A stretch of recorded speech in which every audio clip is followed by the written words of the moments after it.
The man was trapped in a white room. If he pressed the buttons on the wall, a random item would appear, like potted plants and vases. Each button had a different effect. If he kept pressing the button, items would keep appearing endlessly. He wondered what would happen if he kept pressing, but this time, his hand slipped and pressed another button. A small car came out of the wall and hit him in the leg. He wanted to use these items to escape, but none of them seemed to be useful. He felt anxious and hungry. He threw a balloon towards the wall, and it hit a button. The wall spewed out 2 pieces of sushi. It was a welcome surprise, but it's really weird to eat sushi without soy sauce. He tried pressing the button again, and the wall still spewed out sushi. He tried again, but it was still only sushi. Sushi piled high on a plate. The man was too hungry, so he decided to fill his stomach first. When he couldn't eat anymore, he pressed the button again. A bottle of soy sauce was thrown out. He became furious, feeling that the room was against him all the time.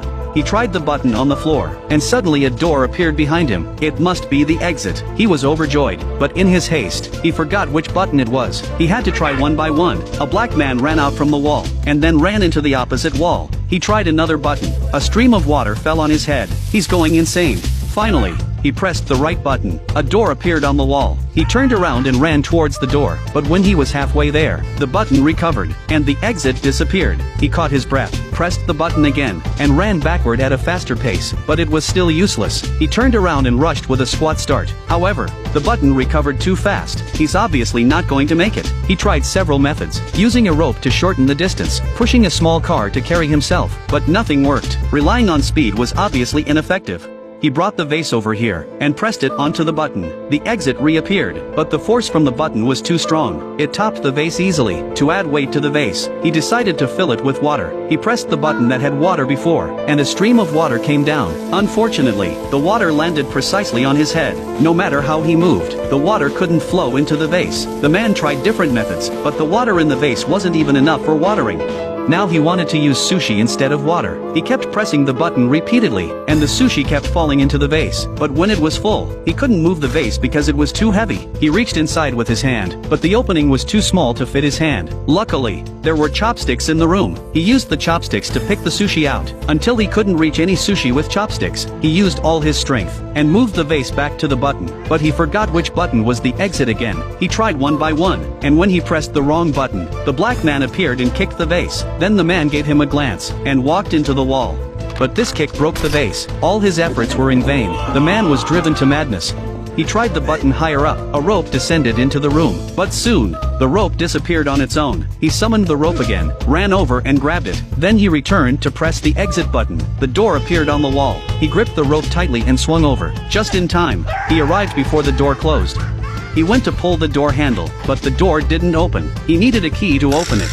The door was about to close. He bent down to run out, but was harshly hit on his back. He was so angry and kicked the wall in frustration. Unexpectedly, he accidentally hit a button. A key appeared in midair. He walked over to grab it, but it turned out that the key only existed for a short time. He picked up a piece of fish from a sushi, and marked the key button. Then he summoned the rope, used inertia to swing over. Finally, he managed to get the key. Following the process before, he went to the door easily.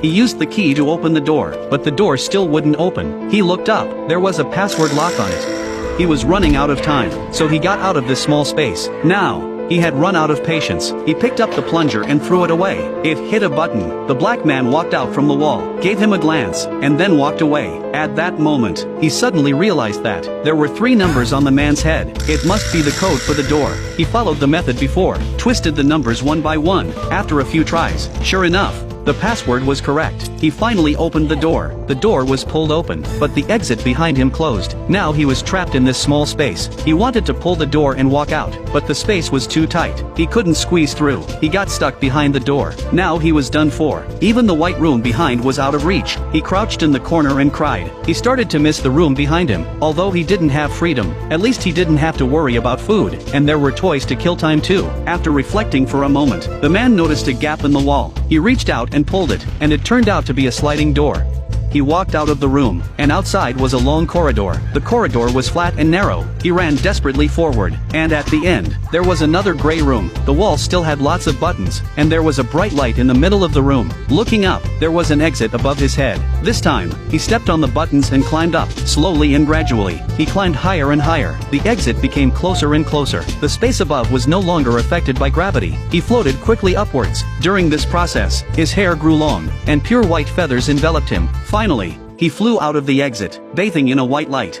That's the end of the film. It's a film that contained hidden metaphors. The pure white room represented a carefree childhood, where everything came easily. The corridor represented youth, firmly setting goals and moving forward. Climbing upwards in a darker room represented reaching middle age, facing the heavy pressures of life and society. Ascending further represented entering old age, remaining calm and composed. As the old saying goes, one at 30 should be established, at 40 not confused, at 50 he knows his destiny. After experiencing various tribulations and tests, life would achieve intellectual freedom.